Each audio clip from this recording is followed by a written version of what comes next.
but maybe by the fall, things would be okay. But that's what we're looking at now. And they're just going to keep trying to trump, as it were, trumpet this trade deal with Britain, where we had literally a, I don't know, 10, 12% deficit, maybe, billions of dollars. And his whole concept of ripping off, if we have no goods coming into the country, we're not losing money. In the same way that if I don't go buy a coffee at the coffee store, I'm not losing money. Like in Donald Trump's mind, membership to, or I guess it would be a majority reporter. I mean, I don't get that expensive of a coffee. But if that person buys a majority reporter member and I buy one coffee a month, then I'm not losing money. Yeah. I'm winning. It's such a I don't know, like an arrested version of how this works. Well, the problem is we call him a businessman. It's great to have a businessman in, but he's a businessman that doesn't produce anything. He's a rentier. He rents things. He's a landlord. He doesn't make things for export, so he doesn't. This is foreign to him. Word from our sponsor. This is a product that I've been using for probably about a decade. 2025? Oh, easily 2015. Probably even before then. Delete Me. What does it do? It makes it easy and quick and safe to remove your personal data online when things like surveillance, things like data breaches, things like phishing, things like people want to know where you live and dox you, all that stuff makes everybody vulnerable. It's easier than ever to find personal information about people online. As you know, having your address, phone number, family members' names hanging out on the internet can have actual consequences in the real world and makes everyone vulnerable. More and more online partisans, nefarious actors, going to find this data. They're going to use it to target political rivals. They're going to use it to target civil servants. They're going to do it to target, I don't know, people who speak out on social media. I want to thank Delete Me for sponsoring today's episode. With Delete Me, I protect both my personal privacy and the privacy of my business and my fam. It's great. It sends you a digest every month, letting you know what they found, where they found it, what they've deleted. You can go in and make sure this stuff is erased. Keeps your phishing, fake emails and texts to you. It keeps that down as well. And because these data brokers repopulate their sites, Delete Me continually does it and keeps you protected. It's a great service. You can take control of your data, keep your private life private by signing up for Delete Me. Now at a special discount for you. Today, get 20% off your Delete Me plan by texting the word majority to 64,000. The only way to get 20% off, text majority to 64,000. That's majority to 64,000. Message and data rates may apply. Also, sponsoring the program today, it's still time to get that gift for your mom. Still time to get that gift for your mom. You know, she wants to hear from you. You know, she wants to see you every day. Well, that's not possible for many of you. The air travel would be crazy for me. Air travel and just also Will may interfere with that a little bit. But nevertheless, you can give her a great Mother's Day gift. And you give her a call, but you give her an Aura digital picture frame. I've mentioned this a couple of times. During my break, went with my girlfriend, visited her family, brought a gift because I'm a polite person. And it was an Aura digital frame. They loved it. Loved it. Literally sent me a text saying they're buying 7 more. They got a lot of kids, but they're going to put multiple ones in their house. And then they're going to get ones for the kids. And then they get pictures of their kids, the grandkids. I mean, it all goes around. And it's all super easy to do. It's got unlimited storage, super easy to set up. You can have photos and videos. It plays videos up to 30 seconds. It plays live photos from Apple, from an iPhone. You can send it directly from your phone through their app. You can send it to multiple frames in your house. You can send it to multiple frames around the globe. It's super easy. And you can give the app access, so you can give your kids access to your frame, and your kids can give them access to their frame. It really is easy. The photos look like real prints. Aura frames have been meticulously calibrated for high resolution display. You can frame instantly from anywhere, like literally populates immediately. Or it's got a great deal for Mother's Day. For a limited time, listeners can save on the perfect gift by visiting auraframes.com. Get $35 off plus free shipping on their best-selling Carver mat frame. That's auraframes.com. Promo code majority. Support the show by mentioning us at checkout. Terms and conditions apply. We'll put all the info in the YouTube and podcast descriptions. And the trucker hats. We've just been informed on the trucker hats. We'll put this up. That the only USA producer of the trucker hats has a delay in shipping them. Therefore, for the Max Left and the patch hats, I just want to make you aware of this. There's going to be a 5 to 6 week delay because it's the only U.S. producer of trucker hats that exist. And that's where we're going for these. But they're sweet hats. But we only do produced in the U.S. and out of our union shop. That's the way we roll. So sometimes there's a little bit of inconvenience. Look, you can have $30, you can have $2, whatever. You can have 2 Max Left hats. You can have 2 Max Left. You can have as many Max Left hats as you want. You just got to wait a couple of weeks. But good things come to those who wait. All right. Quick break. When we come back, we're going to be talking to Professor Irfan Nuruddin, professor of Indian politics at Georgetown University, on what's going on with Pakistan and India. We'll be right back after this.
We are back. Sam Cedar on the Majority Report. Emma Vigeland out today. Want to welcome to the program Professor Irfan Nuruddin, Professor of Indian Politics at Georgetown University. Professor, thanks so much for joining us. Thank you for having me. Let's start with a fairly, what I would imagine for you is a rudimentary question, but just to, as far as I remember off the top of my head, I feel like it's been about 20 years since we've had India and Pakistan on the brink of, or what appears to be maybe the brink of an all-out war. Just give us some history and why Kashmir is such a flashpoint relative to these two countries. Yeah, if there's one thing that's going to be guaranteed about your show today, it's that the Indians will be unhappy and so will the Pakistanis about anything I say. So with that, because it's a complicated and contested history, the Cliff Notes version of this is in 1947 when partition occurred to what was then British India, and from which we get the modern countries of India and Pakistan. The Indian princely kingdom of Kashmir, Jammu and Kashmir, was basically contested. It was a majority Muslim population in that area. Pakistan, as part of its claim to being a Muslim country, wanted and believed that there's folks should be part of the new Pakistan. India, as part of its claim that this was a multi-religious, secular republic, wanted Kashmir to be part of it. And ever since then, it didn't get settled in 47, and ever since then, it's been a flashpoint, leading to all-out war on 3 occasions in the last 75 years. The most recent one, though, just to correct the record, was in 2019, when Oh, a similar sort of terrorist attack on the Kashmir side, the Indian side of the border, led to India actually flying fighter jets across the border, the first incursion into Pakistani sovereign airspace since the war in 99. Uh, at that time, an Indian Air Force pilot was shot down and taken prisoner of war. Fortunately, calmer heads prevailed then, and everyone kind of went back to their sides of the border, and we didn't get the all-out war. But as you point out, Sam, this has been constant. Not quite as long as the U.S. president seems to think. Trump keeps talking about these people having fought for centuries. Right? Someone needs to tell him that the countries only came into being in 47, but that's besides the point. But since independence, it's been a constant thorn in the side of South Asia because it prevents peace and stability in the region. Let's start with just in terms of the leadership. We've talked, I think, a significant amount about Narendra Modi on this program. He's been Prime Minister of India for quite some time now, and he has. He's a nationalist. He's a right-wing figure. I think some would argue bordering on fascist in many respects. Tell us what you can about Prime Minister Shehbaz Sharif, and just so we get a sense of how the leadership of the two countries at this moment might differ or compare or contrast in the past, and what that might tell us about how far this conflict might go. Right. So on Pakistan side of the border, there are actually two leaders we should be talking about. One is obviously the Prime Minister, Shehbaz Sharif. Shehbaz Sharif is the younger brother of Nawaz Sharif, who had been Prime Minister of Pakistan earlier, was ousted because of rampant corruption under his personal watch and the government. He actually kind of went into exile in London. But after Imran Khan, who was the prime minister for the last many years in Pakistan, fell out of favor with the military establishment, was deposed, and is now in prison, Shehbaz Sharif came back in, right? He has the family legacy. He had been a politician in Pakistan, though not at the national level before, but with the family brand, all of that, was sort of the compromise candidate for the anti-Imran faction, as someone who'd have the name recognition, have the gravitas. So he's the prime minister. Until this moment, was very much seen as, in some sense, a caretaker prime minister, right?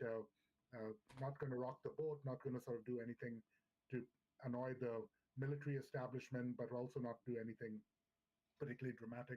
Main job was to try and get Pakistan's economy, which is pretty miserable, on track.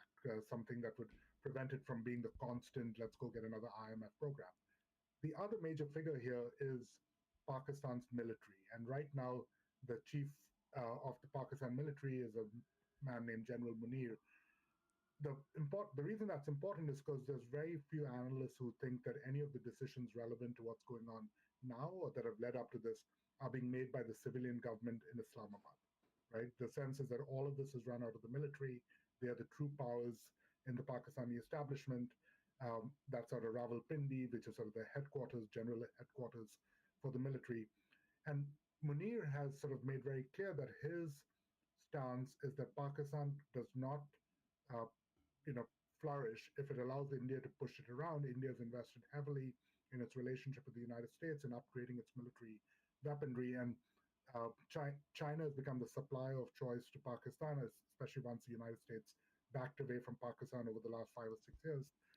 And so you have over here a military general who's trying to establish the relevance of the military for Pakistani society and for being powerful in Pakistani daily life, has invested in Chinese weaponry and sees his job as showing Pakistani citizens and showing his Indian counterparts that Pakistan can be bullied and pushed around and that they will respond kind with kind, right? That's a bad recipe, right? So as you point out, on India's side, a strong well-entrenched prime minister who's extremely popular domestically, has made his brand a pretty macho, hyper nationalism, military that's invested in a lot more hardware, wants to prove to the world that it is a big boy, right, ready to sort of be a major superpower to contend China to be an ally of the United States.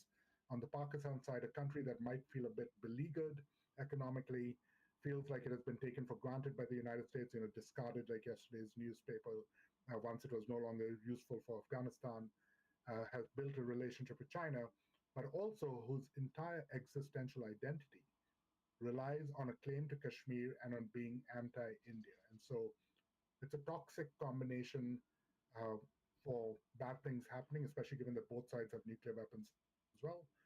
The only positive is that it's a pretty well-established playbook, right? I mean, they kind of get to the brink, they lob bombs across the border, they throw a couple of missiles, innocents get killed, right? But they try and keep the numbers down. They're very selective in the targets to make sure they don't hit anything that could really blow the lid off everything. The big change for 2025 compared to even 2019 is that they've just got many cooler toys, right, supplied by the defense manufacturers of the globe, drones, new surface-to-air missiles, new air-to-air missiles that give a general a chance to show off his newest toys, and they don't tend to want to avoid that opportunity. And so the concern here is that in the last 2 days, we have gone from missile attack, air-to-air missiles, drone technology now being deployed that is penetrating deeper into both countries. So it does feel like they're on the ladder of escalation. The hope is that both have demonstrated to their domestic audiences, hey, look how tough we are. We showed the other side, we gave them a bloody nose, and eventually things go back to status quo. Okay, and so, and we should say, I think most people would be aware that this latest round of hostilities was a function of a militant attack in Kashmir that ended up killing 32